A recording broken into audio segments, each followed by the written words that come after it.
Vigilance പ്രാഥമിക അന്വേഷണം നടത്തുന്ന ധനവകുപ്പ് അഡീഷണൽ ചീഫ് സെക്രട്ടറി കെ.എം. എബ്രഹാമിന് ധനമന്ത്രി തോമസ് ഐസക്കിന്റെ പിന്തുണ. അഴിമതിക്കെതിരെ മികച്ച ട്രാക്ക് റെക്കോർഡുള്ള ഉദ്യോഗസ്ഥനാണ് എബ്രഹാമെന്ന് തോമസ് ഐസക് പറഞ്ഞു.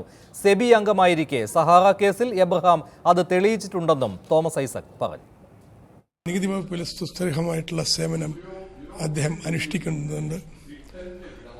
അഴിമതിക്കെതിരായിട്ട് വളരെ ശക്തമായ നിലപാട് സ്വീകരിച്ചിട്ടുള്ള ചരിത്രമാണ് ഇന്ത്യ സർക്കാരിൻ്റെ കീഴിലും മുൻ സർക്കാരിൻ്റെ കീഴിലും അദ്ദേഹം സ്വീകരിച്ചു വന്നിട്ടുള്ളത്. ആ നടപടിയിൽ പോരായ്മകൾ എന്തെങ്കിലും ഉണ്ടെങ്കിൽ അത് ബഹുമാനപ്പെട്ട മുഖ്യമന്ത്രി പരിശോധിക്കും. അതേസമയം സെബി അംഗമായിരുന്ന കെ.എം. എബ്രഹാമിന്റെ നടപടികളിൽ സംശയം രേഖപ്പെടുത്തിയ സുപ്രീം കോടതിയുടെ ഉത്തരവ് മാതൃഭൂമി ന്യൂസിന് കിട്ടി. സെബി ചെയർമാനെ നീക്കണമെന്ന ഹർജിയിൽ വിധി പ്രസ്താവിക്കുകയാണ് കെ.എം. എബ്രഹാമിനെ നിശിതമായി സുപ്രീം കോടതി വിമർശിച്ചത്. 2012 ഈ ഉത്തരവ്. ഇന്ത്യൻ ധനവിപണിയെ നിയന്ത്രിക്കുന്ന സെക്യൂരിറ്റി ആൻഡ് എക്സ്ചേഞ്ച് ബോർഡ് എന്ന സെബിയിലെ അംഗമായിരുന്നു യു.പി.എ. സർക്കാരിന്റെ കാലത്ത് കെ.എം. എബ്രഹാം. തുടർന്ന് സെബി ചെയർമാനായി പരിഗണിക്കപ്പെട്ടെങ്കിലും യു.കെ. സിൻഹയെ സർക്കാർ തെരഞ്ഞെടുക്കുകയായിരുന്നു. തുടർന്ന് സിൻഹയെ നീക്കണമെന്നാവശ്യപ്പെട്ട് അരുൺകുമാർ അഗ്രവാൾ എന്നയാൾ നൽകിയ ഹർജി തള്ളി സുപ്രീം കോടതി പുറപ്പെടുവിച്ച വിധി പ്രസ്താവത്തിലാണ് കെ.എം. എബ്രഹാമിനെ രൂക്ഷമായി വിമർശിക്കുന്നത്. കോടതി ഉത്തരവിന്റെ പ്രസക്ത ഭാഗങ്ങൾ ഇങ്ങനെ: കേസിന്റെ ഭാഗമായി കെ.എം. എബ്രഹാമിൻ്റെതായി സമർപ്പിക്കപ്പെട്ട ആരോപണങ്ങൾ ഗൂഢലക്ഷ്യത്തോടെയുള്ളതാണ്. എബ്രഹാമിന്റെ കത്തിലെ പരാമർശങ്ങൾക്ക് വിശ്വാസ്യതയില്ല. എബ്രഹാമിനെതിരെ നിരവധി പരാതികൾ കോടതിയുടെ ശ്രദ്ധയിൽ വന്നിട്ടുണ്ട്. സെബിയിലെ മുഴുവൻ സമയ അംഗമായിരിക്കെ ഉണ്ടായ ആരോപണങ്ങൾ ഗൗരവമായി കാണുന്നു. സെബി ചെയർമാനാകില്ലെന്ന് ബോധ്യപ്പെട്ടതോടെയാണ് സെബിയുടെ പ്രവർത്തനങ്ങളിൽ കേന്ദ്ര ധനമന്ത്രാലയം ഇടപെടുന്നെന്ന ആരോപണം ഉന്നയിക്കുന്നത്.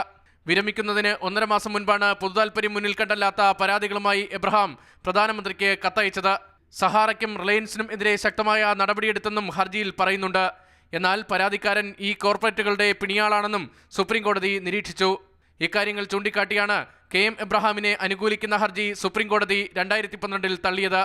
രതീഷ് അനിരുദ്ധൻ, മാതൃഭൂമി ന്യൂസ്, തിരുവനന്തപുരം. അനധികൃത സ്വത്ത് സമ്പാദന കേസിൽ വിജിലൻസ് പ്രതി ചേർത്ത അഡീഷണൽ ചീഫ് സെക്രട്ടറി ടോം ജോസിനെ അനുകൂലിച്ച് റിപ്പോർട്ട്. കഴിഞ്ഞ വർഷം ടോം ജോസിന് ക്ലീൻ ചിറ്റ് നൽകി ആഭ്യന്തര സെക്രട്ടറിയായിരുന്ന നളിനി നെറ്റോ ചീഫ് സെക്രട്ടറിക്ക് നൽകിയ റിപ്പോർട്ടാണ് ഇപ്പോൾ പുറത്തു വന്നിട്ടുള്ളത്. സുഹൃത്തായ അനീറ്റ ജോസിന്റെ പവർ ഓഫ് അറ്റോർണി 21 വർഷമായി ടോം ജോസിനാണെന്നും റിപ്പോർട്ടിൽ പറയുന്നുണ്ട്. അനധികൃത സ്വത്ത് സമ്പാദന കേസിൽ വിജിലൻസ് പ്രതി ചേർത്ത ടോം ജോസ് ഐ.എ.എസിന് വിവിധ ആരോപണങ്ങളിൽ ക്ലീൻ ചിറ്റ് നൽകുന്ന റിപ്പോർട്ടാണ് ഇപ്പോൾ പുറത്തായിരിക്കുന്നത്. മഹാരാഷ്ട്രയിലെ ഭൂമി ഇടപാടിലും 1 കോടിയിലധികം രൂപയുടെ ലോൺ തിരിച്ചടവിലും സുഹൃത്ത് അനിത ജോസുമായി ബന്ധപ്പെട്ട ആരോപണങ്ങളിലും 2014 വിജിലൻസ് ഡയറക്ടറുടെ റിപ്പോർട്ടിന്റെ അടിസ്ഥാനത്തിൽ മുൻ chief secretary E K. Bharat Bhushan അന്വേഷണത്തിന് ഉത്തരവിടുകയായിരുന്നു. അന്ന് ആഭ്യന്തര സെക്രട്ടറിയായിരുന്ന നളിനി നെറ്റോ 2015 നൽകിയ അന്വേഷണ റിപ്പോർട്ടിൽ ടോം ജോസിനെതിരായ ആരോപണങ്ങൾ തള്ളി. നിലവിൽ വിജിലൻസ് സംശയത്തിന്റെ നിഴലിൽ നിർത്തിയിരിക്കുന്ന ടോം ജോസിന്റെ സുഹൃത്ത് അനിത ജോസ് ദീർഘകാലമായി ടോം ജോസിന്റെ കുടുംബ സുഹൃത്താണെന്ന് റിപ്പോർട്ടിൽ പറയുന്നു.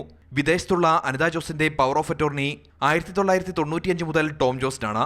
അതുകൊണ്ട് തന്നെ ഇവരുടെ സാമ്പത്തിക ഇടപാടുകളിൽ നിയമലംഘനമുണ്ടെന്ന് പറയാനാവില്ല. മഹാരാഷ്ട്രയിലെ 1,64,00,000 ഭൂമി ഇടപാടിൽ സുഹൃത്ത് അനിത ജോസ് സഹായിച്ചതായാണ് ടോം ജോസ് നൽകിയിരുന്ന വിശദീകരണം.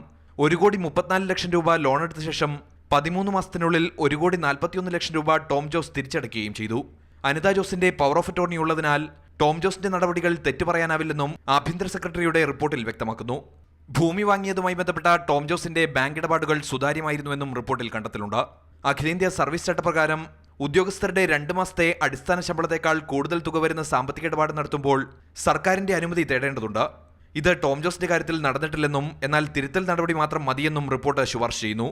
ആഭ്യന്തര സെക്രട്ടറിയുടെ ഈ റിപ്പോർട്ടിന്റെ അടിസ്ഥാനത്തിൽ ടോം ജോസിനെ കുറ്റമുക്തനാക്കി സർക്കാർ ഉത്തരവിടുകയും ചെയ്തിരുന്നു. മാതൃഭൂമി ന്യൂസ്, തിരുവനന്തപുരം. കെ.എം. എബ്രഹാം ഐ.എ.എസിന് സർക്കാർ ആവർത്തിച്ച് നല്ല സർട്ടിഫിക്കറ്റ് നൽകുന്നത് വിജിലൻസിന്റെ കണ്ണിൽ നിന്നുള്ള മോചനമാണോ? ടോം ജോസിന് അനുകൂലമായി വകുപ്പ് തല അന്വേഷണ റിപ്പോർട്ട് വിജിലൻസിനെതിരെ ഐ.എ.എസ് ലോബി ആയുധമാക്കില്ലേ? സൂപ്പർ പ്രൈം ടൈം ചർച്ച ചെയ്യുകയാണ്. കെ.എം. എബ്രഹാമിനെതിരായ വിജിലൻസ് അന്വേഷണത്തിലേക്ക് നയിച്ച പരാതി നൽകിയ പൊതുപ്രവർത്തകനായ ജോമോൻ പുത്തമ്പുരയ്ക്കൽ, മാധ്യമപ്രവർത്തകനായ ജേക്കബ് ജോർജ്, ആം ആദ്മി പാർട്ടി നേതാവും രാഷ്ട്രീയ നിരീക്ഷകനുമായ CR നീലകണ്ഠൻ എന്നിവർ സൂപ്പർ പ്രൈം ടൈമിൽ ചേരുകയാണ്. ഒപ്പം കോൺഗ്രസ് നേതാവ് TN പ്രതാപനും CPM നേതാവ് A.A. റഹീമും ടെലിഫോൺ ലൈനിലും. ചർച്ചയിലേക്ക് കടക്കുന്നതിന് മുൻപ് ഒരു ചെറിയ ഇടവേള.